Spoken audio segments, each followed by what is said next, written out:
नमस्ते दोस्तों, मैं एस्ट्रो ज्योति आज की बात में आप सबका स्वागत करती हूँ। आइए आज की बात कर लेते हैं। आज शुक्रवार का दिन है। शुक्रवार के दिन माँ लक्ष्मी जी की पूजा आराधना करने से आपको शुभ फल मिलते हैं, तो माँ लक्ष्मी की पूजा आराधना कीजिए।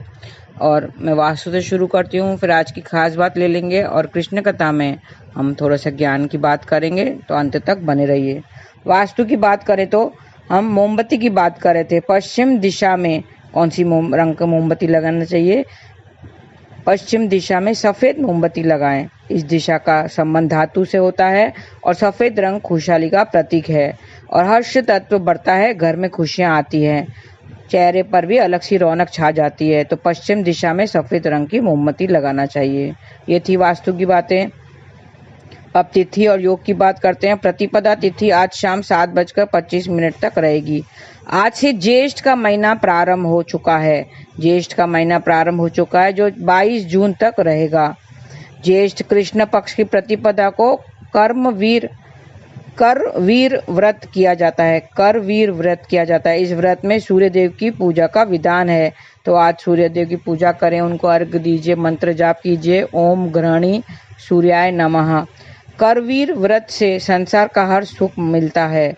इस व्रत को सावित्री, सरस्वती, सत्यभामा, दमयंती इन सब ने किया था। आज सूर्यदेव और कनेर के पौधे की पूजा करने का लाभ मिलता है। करवीर मतलब कनेर, कनेर के फूल को करवीर कहते हैं। तो इसके लिए सूर्यदेव और कनेर के पौधे की पूजा करने से लाभ पाएं। ज्येष्ठ महीने में पड़ने वाले मंगलवार को बहुत ही महत्व का होता है। हर मंगलवार, ज्येष्ठ महीने का हर मंगलवार महत्व का है। ज्येष्ठ में के मंगलवार को हनुमान जी की विशेष पूजा की जाती है। ज्येष्ठ महीने का खास महत्व है। ज्येष्ठ महीने के मंगल को बड़ा मंगल कहा जाता है। ज्येष्ठ का पहला मंगलवार 28 मई, दूसरा 4 जून, तीसरा मंगलवार 11 जून और आखिरी मंगलवार 18 जून को पड़ेगा। आज दोपहर पहले 11:22 तक शिव योग रहेगा, फिर सिद्ध योग लगेगा। शिव योग में किए गए काम और मंत्र सफल होते हैं और सिद्ध योग में सिद्धि प्राप्त करने के लिए शुभ होता है। आज सुबह 10:11 के बाद ज्येष्ठा नक्षत्र लग जाएगा। 27 नक्षत्रों की श्रेणी में 9 की संख्या में 3 श्रृंखला में बटे हुए हैं। नक्षत्र 27 होते हैं जो 9 की श्रृंखला में बटे हुए हैं। 9 नक्षत्रों की दूसरी श्रृंखला का अंत ज्येष्ठा नक्षत्र से होता है। ज्येष्ठा 18वां नक्षत्र है जिसका प्रतीक चिन्ह तावीज से माना गया है। तावीज को नेगेटिविटी से अपनी रक्षा से पहनते हैं। ज्येष्ठ नक्षत्र का पेड़ चीड़ है, तो चीड़ की पेड़ की उपासना करें, पूजा करें और उसे किसी प्रकार का नुकसान नहीं पहुंचाना है। इससे शुभ फलों की प्राप्ति होगी। घर में किसी बुजुर्ग का आशीर्वाद लेना चाहिए। आज सब रुकावटें दूर करने के लिए घर में किसी बुजुर्ग का आशीर्वाद लेना चाहिए और ओम ग्रहणी सूर्याय नमः का 108 बार जाप करें। सूर्यदेव को जल चढ़ाते समय गायत्री मंत्र भी पढ़ें।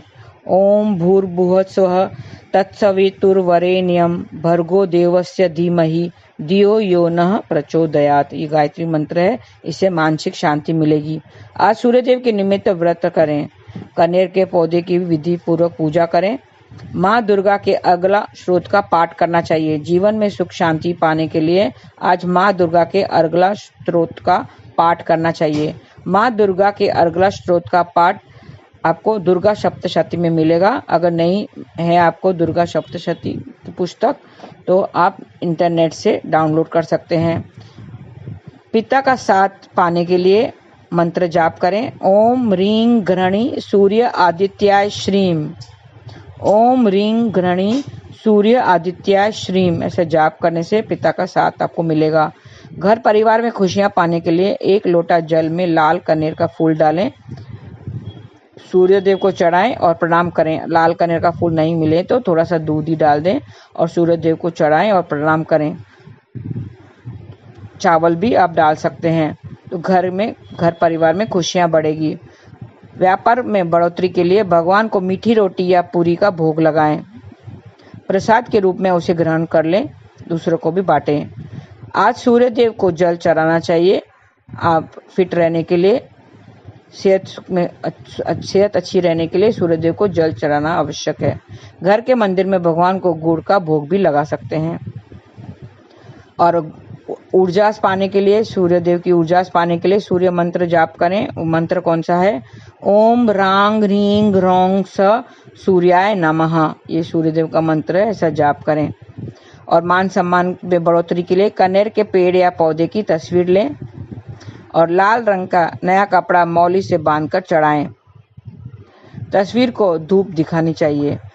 आज के दिन देवी लक्ष्मी को केसर का तिलक भी लगाएं तो आपको बेहतर पोजीशन प्राप्त होगी जॉब में।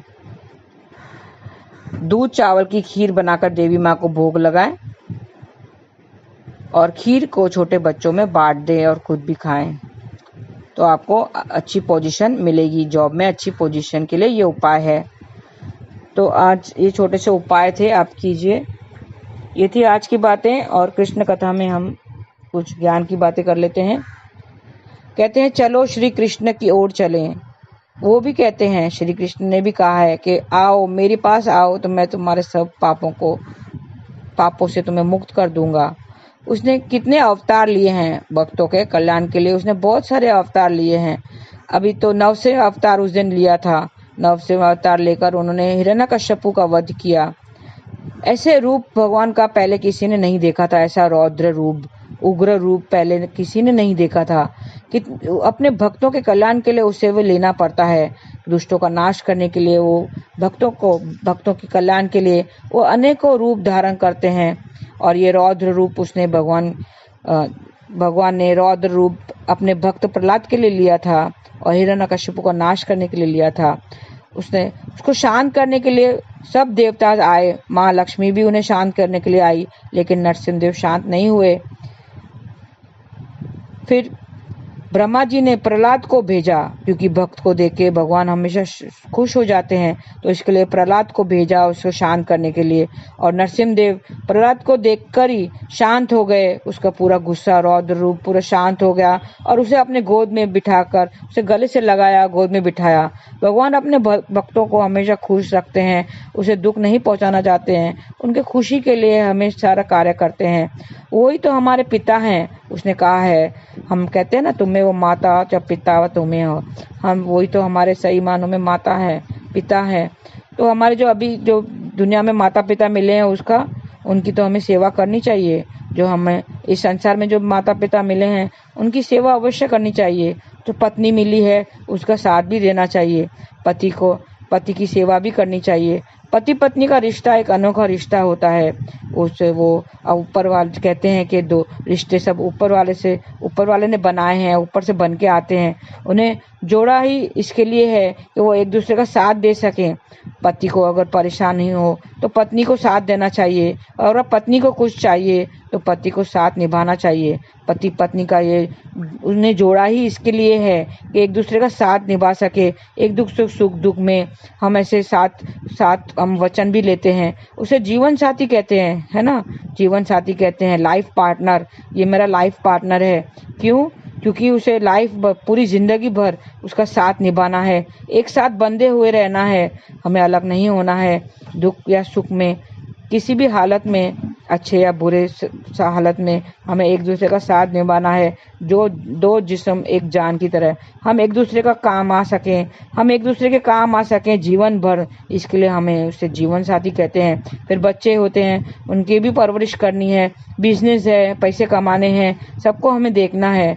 कर्तव्य तो हमें सब निभाना ही है।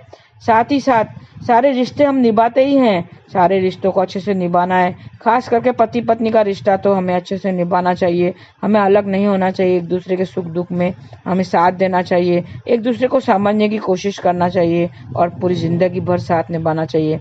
लेकिन हरि को भी नहीं भूलना चाहिए। हरि, उनके चरणों का आश्रय हमें लेना चाहिए, लेना पड़ता है। आज भी तेरा आसरा, कल भी तेरी आस, ऐसे कहा गया है। तो हमें श्री कृष्ण का साथ कभी नहीं भूलना चाहिए। उनका साथ नहीं छोड़ना चाहिए।